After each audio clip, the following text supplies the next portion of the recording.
Serenity of thought, gentleness, silence, self-control, and purity of purpose, all these are declared as austerity of the mind. Austerity of the mind is higher than the austerity of body and speech, for if we learn to master the mind, the body and speech automatically get mastered, while the reverse is not necessarily true. Factually, the state of the mind determines the state of an individual's consciousness. Shree Krishna had stated in verse 6.5, elevate yourself through the power of your mind and not degrade yourself, for the mind can be the friend and also the enemy of the self. The mind may be likened to a garden, which can either be intelligently cultivated or allowed to run wild. Gardeners cultivate their plot, growing fruits, flowers, and vegetables in it. At the same time, they also ensure that it remains free from weeds. Similarly, we must cultivate our own mind with rich and noble thoughts, while weeding out the negative and debilitating thoughts.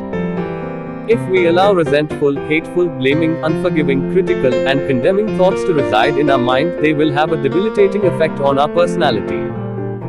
We can never get a fair amount of constructive action out of the mind until we have learned to control it and keep it from becoming stimulated by anger, hatred, dislike.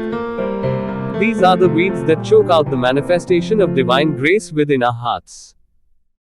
People imagine that their thoughts are secret and have no external consequences because they dwell within the mind, away from the sight of others. They do not realize that thoughts not only forge their inner character but also their external personality. That is why we look upon someone and say, he seems like a very simple and trustworthy person.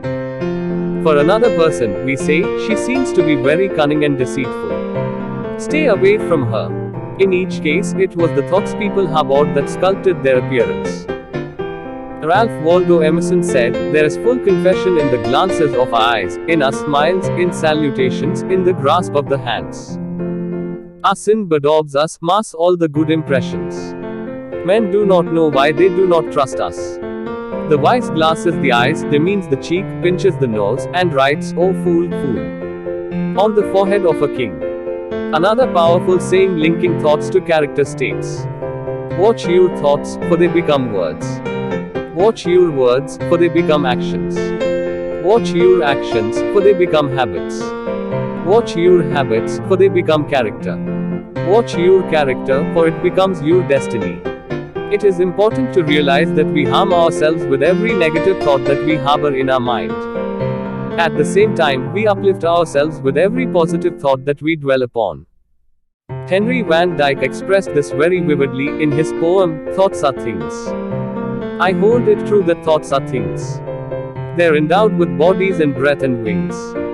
That which we call our secret thought speeds forth to earth's remotest spot, leaving its blessings or its woes like tracks behind as it goes.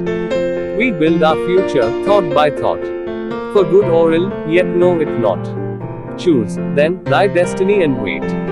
For love brings love, and hate brings hate. Each thought we dwell upon has consequences, and thought by thought, we forge our destiny.